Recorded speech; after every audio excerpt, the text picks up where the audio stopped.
Assalamualaikum warahmatullahi wabarakatuh. Kali ini saya akan membahas mobil Vios Limo 2008. Ini saya pakai udah hampir 4 tahunan ya. Ya, sekitar 4 tahunan. Jadi ya, saya akan bercerita keluh kesah dari awal beli sampai sekarang. Oke, kita masuk ke dalam ya.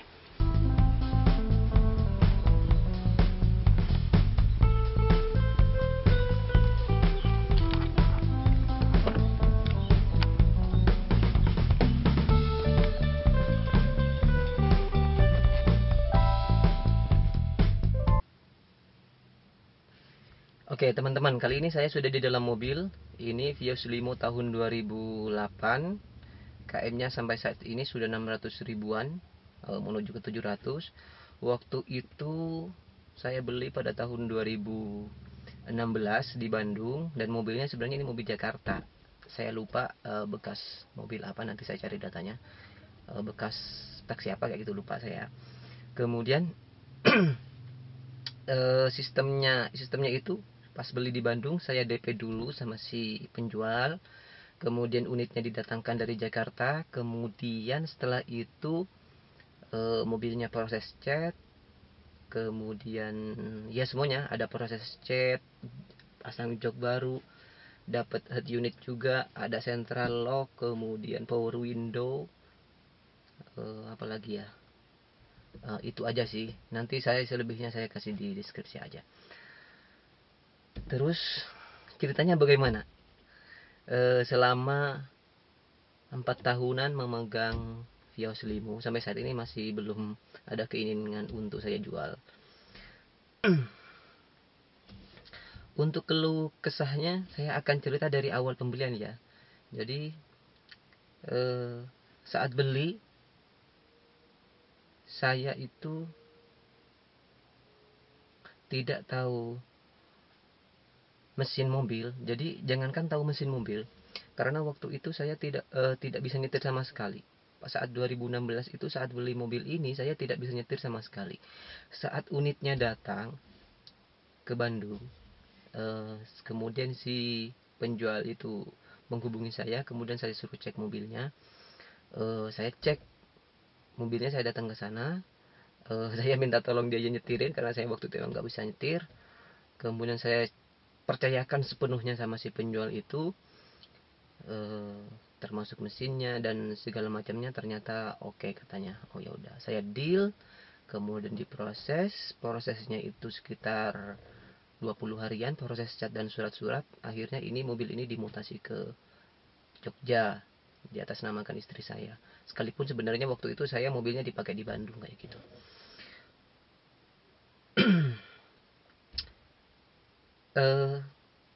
Kenangan pahitnya waktu beli mobil ini, waktu pakai mobil ini itu saya ada sekitar berapa kali ya? Ada beberapa kali mobil ini mogok. Mogok pertama kali itu waktu itu saya pulang ke Jogja, ngantar istri karena waktu itu hamil. Kemudian saya balik lagi ke Bandung buat ngurusin kerjaan, dan waktu itu bapak saya ikut, mertua saya ikut.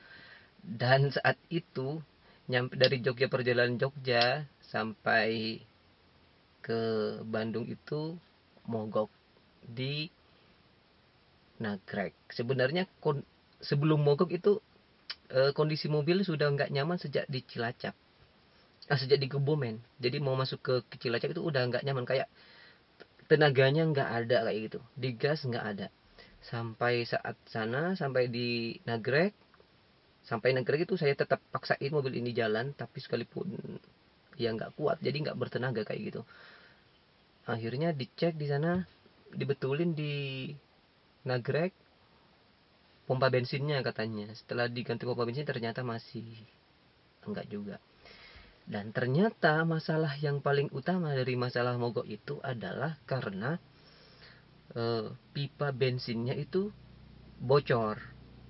Jadi si pipa bensinnya itu bocor sehingga air masuk ke dalam bensin, termasuk kotorannya, jadi menyumbat si pompa bensin, kemudian masuk lagi ke nozzle ke depan yang ke arah mesin, sehingga mobil ini nggak bertenaga.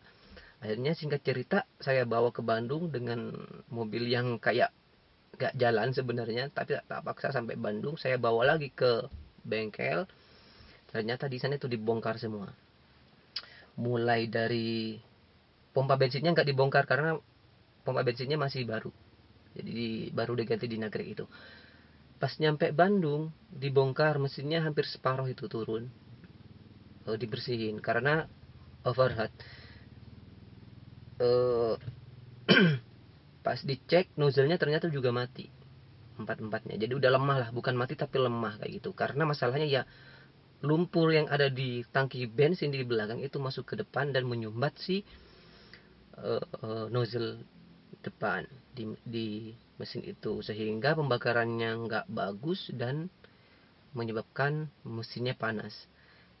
Dan termasuk air radiatornya juga berkurang karena dipakai perjalanan jauh kan. Jadi dengan kondisi mesin yang nggak sehat, dibawa lagi, dibawa jalan jauh, akhirnya nggak cuman nozzle-nya aja yang kena, tapi termasuk ada apa namanya itu, packing pad kalau nggak salah ya, yang buat packingnya itu ya, pokoknya hangus semua. Akhirnya diganti di sana, karena bengkelnya langganan mobil ini, maksudnya langganan si mekaniknya penjual ini, harganya nggak terlalu mahal. Karena pas waktu itu saya nyampe Bandung, saya sebelum dibawa ke bengkel itu, ke bengkel si jual mobil ini, itu ditaksir 15 juta dan harus nginep di Auto 2000 kalau nggak salah. Iya, Auto 2000 di Bandung. Pengalaman mogok itu menurut saya itu sangat sangat apa ya, sangat menyedihkan kayak gitu.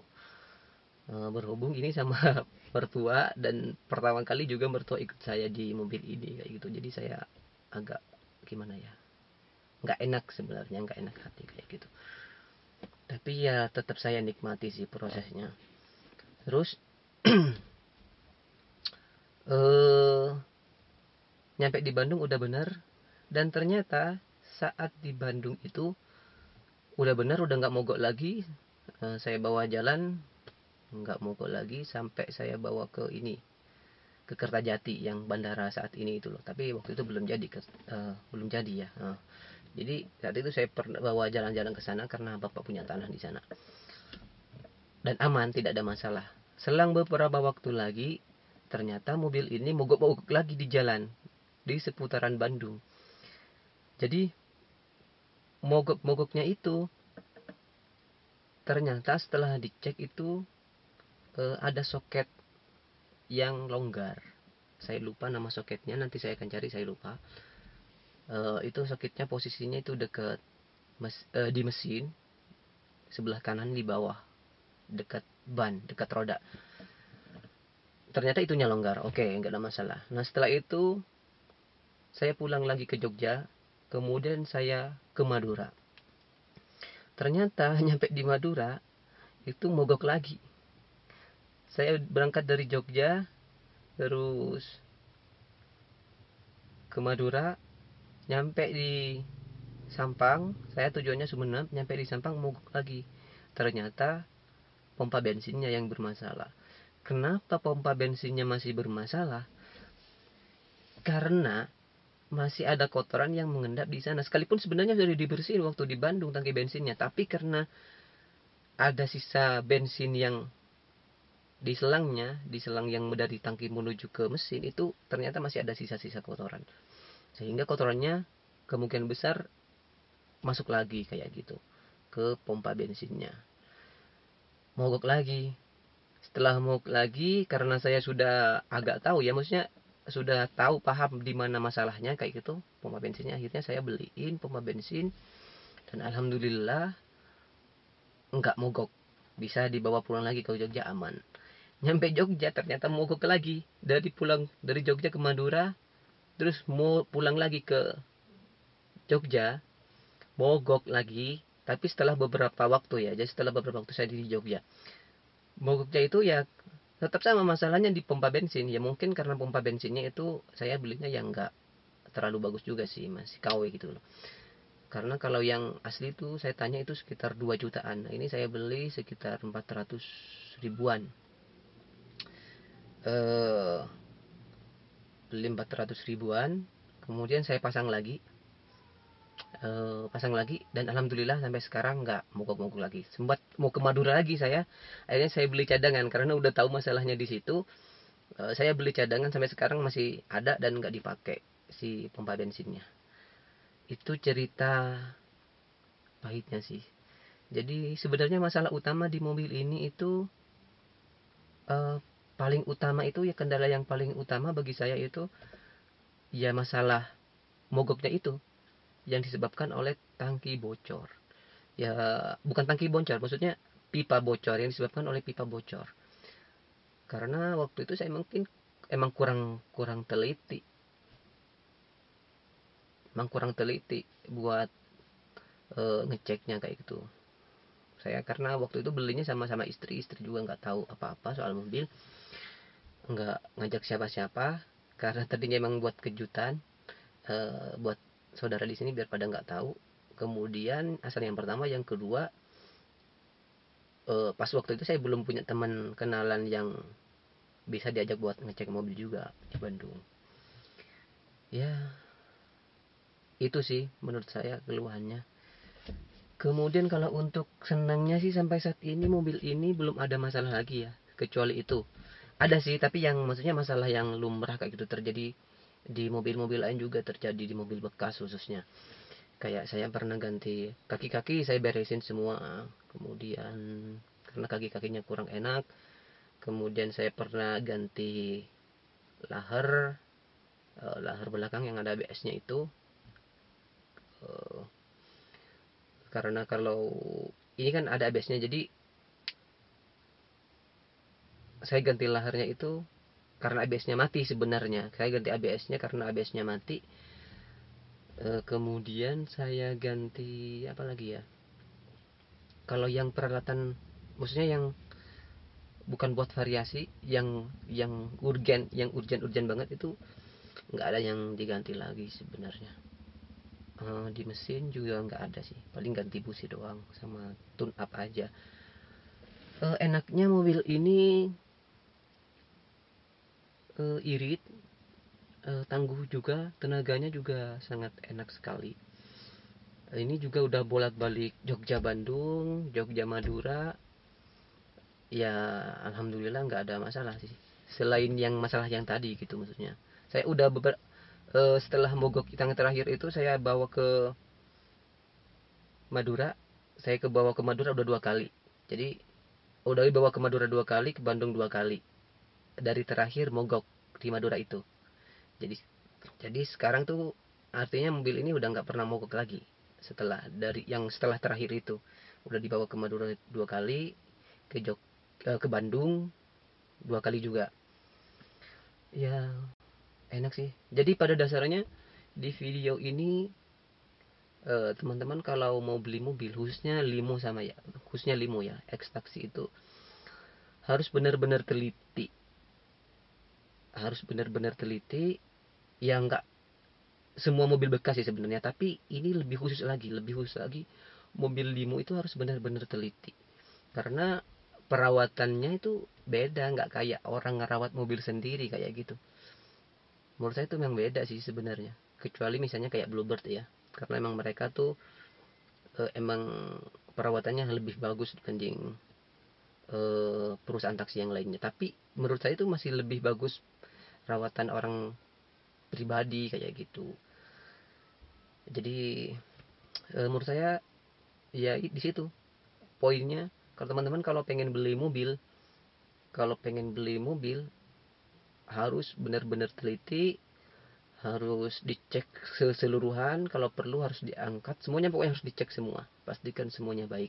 Jadi ini mobil pertama yang, bagi saya ini mobil pertama yang mengajarkan saya banyak hal tentang ketelitian kayak gitu. eh tapi dari kejadian ini saya jadi banyak tahu gitu tentang mesin, banyak tahu tentang, ya tentang mobil lah, dari yang sebelumnya nol banget kayak gitu. Ya saya nikmatin aja sih, bahkan sampai saat ini masih sayang banget kalau mau dijual kayak gitu. Oke, mungkin cukup di sini dulu videonya. Nanti akan saya kupas tuntas apa aja yang saya upgrade, kemudian interiornya ini apa aja yang di upgrade, eksteriornya apa aja yang di upgrade. Saya akan bikin video lagi di kesempatan yang lain. Jangan lupa di like kalau suka, dan jangan lupa juga di subscribe. Silahkan komen di bawah jika teman-teman ada hal yang ingin disampaikan atau ada masukan, silakan. Sampai jumpa. Assalamualaikum warahmatullahi wabarakatuh.